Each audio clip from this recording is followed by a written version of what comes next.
अनुपमा बन लोगों का दिल जीतने वाली रूपाली गांगुली रियल लाइफ में भी कहीं ना कहीं अपने कैरेक्टर अनुपमा से जरूर ही कनेक्ट करती है। कई बार अपने इंटरव्यू में रूपाली गांगुली इस बात को जाहिर भी कर चुकी है। मालूम हो रूपाली गांगुली अनुपमा से पहले साराभाई वर्सेस साराभाई में मोनिशा साराभाई और काव्यांजलि में मोना मित्तर की भूमिका निभा चुकी है। ऐसे में देखा जाए तो एंटरटेनमेंट इंडस्ट्री से रूपाली का बहुत ही पुराना नाता है।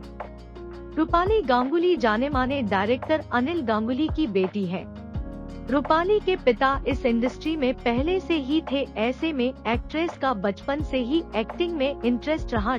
बतौर चाइल्ड आर्टिस्ट के तौर पर रूपाली गांगुली ने अपने पिता की फिल्म बलिदान से ही करियर की शुरुआत की थी।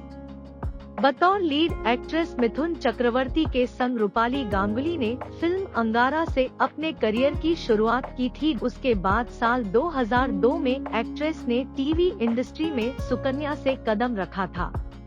रूपाली उसके बाद दिल है कि मानता नहीं, जिंदगी तेरी मेरी कहानी, संजीवनी, साराभाई वर्सेस साराभाई, काव्यांजलि, येस बॉस, बाप बहू और बेबी, कहानी घर घर की, सपना बाबुल का विदाई, परवरिश और अब अनुपमा में दिखाई दे रही है।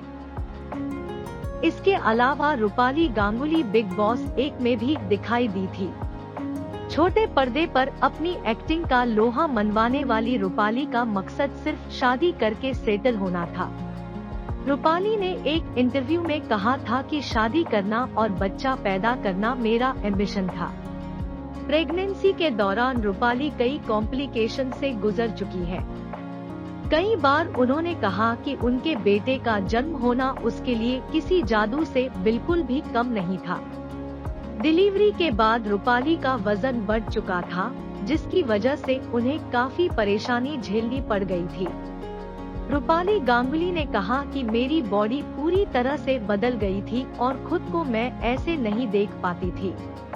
घर से बाहर मैं नहीं निकला करती थी क्योंकि ये सोचा करती थी कि लोग क्या कहेंगे। हालांकि आपको बता दें कि अनुपमा के लिए रूपाली मेकर्स की पहली चॉइस नहीं थी।